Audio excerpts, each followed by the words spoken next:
So ಮುಂದಿನದಾಗಿ ಮತ್ತೊಬ್ಬ ನಮ್ಮ ಗುರುಗಳಿಗೆ ನಾವು ವೇದಿಕೆಗೆ ಬರಬರೋಣ. ಸೊ ಇವಾಗಲೇ ಹೇಳಿದಂತ ಕೌಚ್ ಮತ್ತು ಗೈಡ್ ಮುಖಾಂತರ ಶಿಸ್ತಿನ ಸಿಪಾಯಿ ಆಗಿರ್ತಕ್ಕಂಥ ಶ್ರೀಯುತ ಚಂದ್ರಪ್ಪ ಸರ್ ಅವರ ವೇದಿಕೆಗೆ ಬಂದ ಹಂಚಿಕೆಗಳನ್ನ ಹಂಚ್ಕೋಬೇಕನ್ನು ನಾವು ಕೇಳ್ಕೊಳ್ತೇವೆ. ನಮ್ಮ ತಳವಾಳ ಜಗದ್ಗುರುಗಳವರನ್ನು ಸ್ಮರಿಸುತ್ತಾ ಹಾಗೂ ಈಶ್ವರ ಸ್ವಾಮೀಜಿಯವರನ್ನು ಸ್ಮರಿಸುತ್ತಾ ಹಾಗೂ ನನಗೆ ಸಾಮಾನ್ಯ ನಾನೀಗ ಇತಿಮಿತಿ ಹೇಳಿದ್ರೆ 4 ಚಾಲೆಂಜ್ ವಿವರಣೆ ಹೇಳ್ಬೇಕಾಗುತ್ತೆ. ಸೊ ಅದನ್ನು ಹೇಳಲ್ಲ, ಸೀದಾ ಕಲ್ಕೆರಿ ಬಂದಿದ್ದು ಮಾತ್ರ ಹೇಳ್ತೀನಿ ಅಷ್ಟೇ.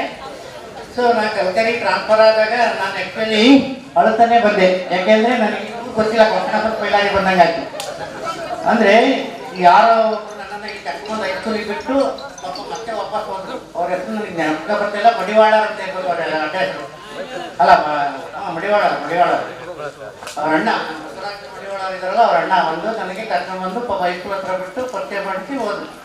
ಸೊ ಅವತ್ತು ನಾನು ಬಂದು 2 ತಿಂಗಳೇನೋ ವರ್ಕ್ ಮಾಡಿದೆ. ನನಗೆ ಇರ್ಲಿಕ್ಕೆ ಆಗಲಿಲ್ಲ. ಯಾಕಪ್ಪ ಅಂದರೆ ಅಷ್ಟು ಬಿಸಿಲು ಜಾಸ್ತಿ ಇತ್ತು.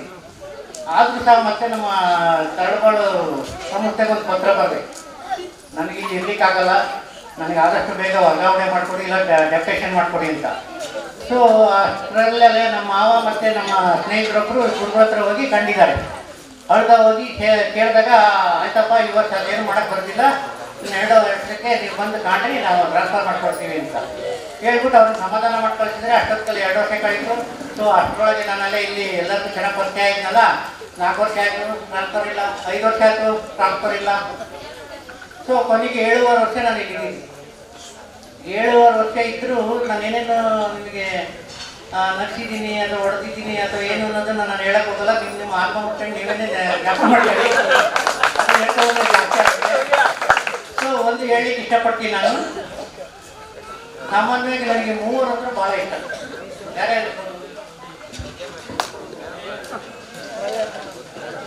ಒಬ್ಬರು ನಾನು ಹೇಳ್ಬಿಲ್ಲ, ಒಬ್ಬರು ಸೂರ್ಯ. ಯಾಕೆಂದ್ರೆ ಸೂರ್ಯ ಹಗಲೊತ್ತು ಬೆಳಕನ್ನ ಕೊಡ್ತಾರೆ. ಡೇ ಟೈಮ್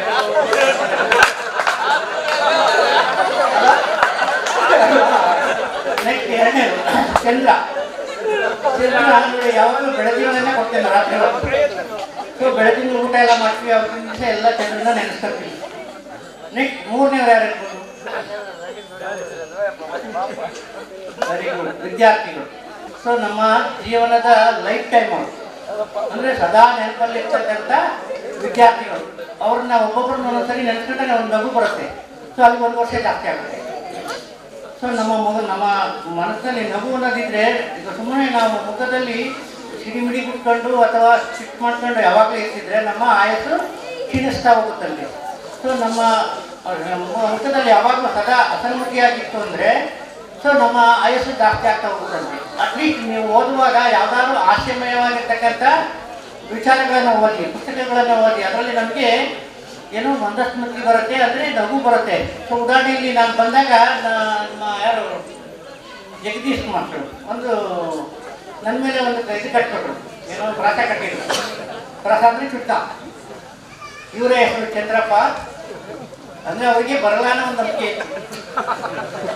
ಯಾಕೆಂದರೆ ಊರಿಂದ ಬರ್ತಾರ ಇವರು ಅಂತ. ಅದಕ್ಕೆ ನನ್ನ ಅವ್ರು ನೋಡಿದ ತಕ್ಷಣನೇ ಇವರ ಹೆಸರು ಚಂದ್ರಪ್ಪ, ಇವರು ಬಂದ್ರಪ್ಪ ಅಲ್ವಾ. ಹಾಗೆ ನಾನು ಅವ್ರ ಮೇಲೆ ಬಿಟ್ಟಿಲ್ಲ. ಮತ್ತೆ ನಾವು ಸವಾಲಲ್ಲ.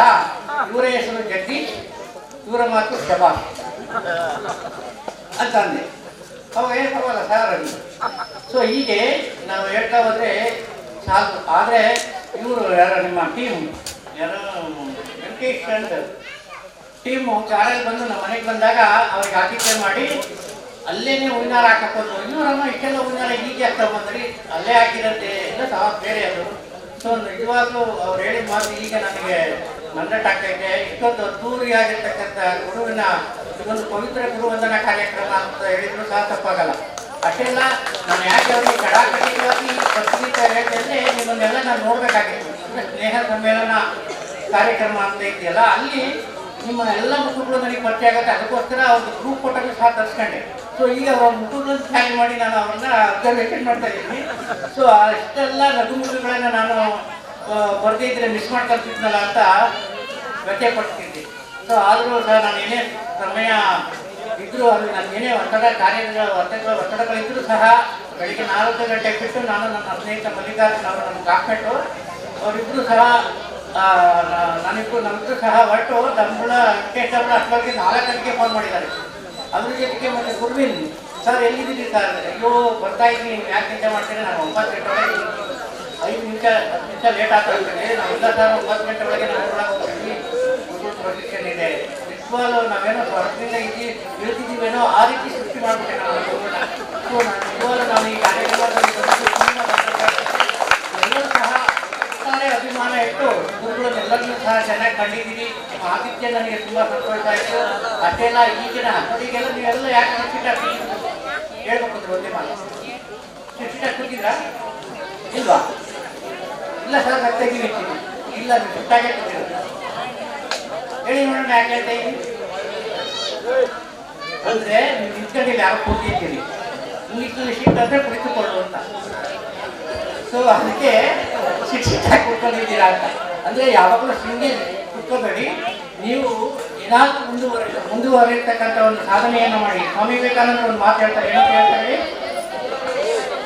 ಸಾಧನೆ ಇಲ್ಲದೆ ಸತ್ತರೆ ಸಾವಿಗೆ ಅವಮಾನ ಅಲ್ವಾ? ಆದರ್ಶವಿಲ್ಲದೆ ಬದುಕಿದರೆ ಬದುಕಿಗೆ ಅವಮಾನ. ಸೊ ಹಾಗೆ ಈಗಿನ ಬ್ಯಾಚ್ 2009ನೇ ಇಸ್ವಿಯ ವಿದ್ಯಾರ್ಥಿಗಳು ನಿಜವಾಗ್ಲೂ ಒಳ್ಳೊಳ್ಳೆ ಸಾಧನೆಗಳನ್ನ ಮಾಡಿದ್ದಾರೆ ಅಂತ ನಾನು ಒಬ್ಬೊಬ್ಬರನ್ನ ಪರಿಚಯ ಮಾಡಿಕೊಂಡಾಗ ಕಂಡು ಬಂತು.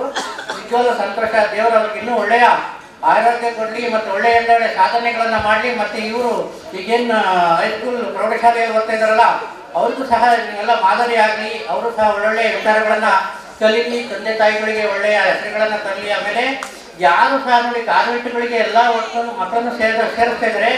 ಯಾರು ನಿಮ್ಮ ಮಕ್ಕಳು ಮಲಗುವಾಗಲೇ ಗುಡ್ ಮಾರ್ನಿಂಗ್ ಗುಡ್ ಆಫ್ಟರ್ನೂನ್ ಅಂತ ಹೇಳಿದಾರ ಅಥವಾ ಗುಡ್ ನೈಟ್ ಹೇಳಿದಾರ?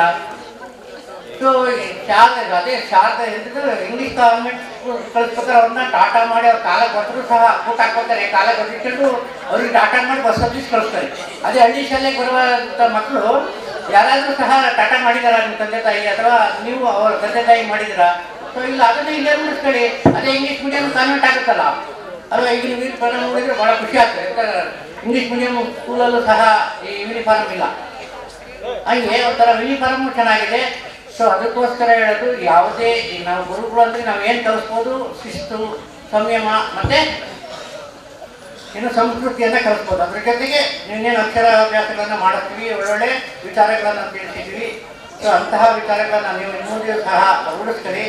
ಅಂದರೆ ಇನ್ನೊಂದು ಹೇಳಬೇಕು ಅಂದರೆ ಒಂದು ಸಣ್ಣ ಚುರುಕ ಇದು ಹೆಣ್ಮಕ್ಳಿಗೆ ಅನ್ವಯಿಸುತ್ತೆ.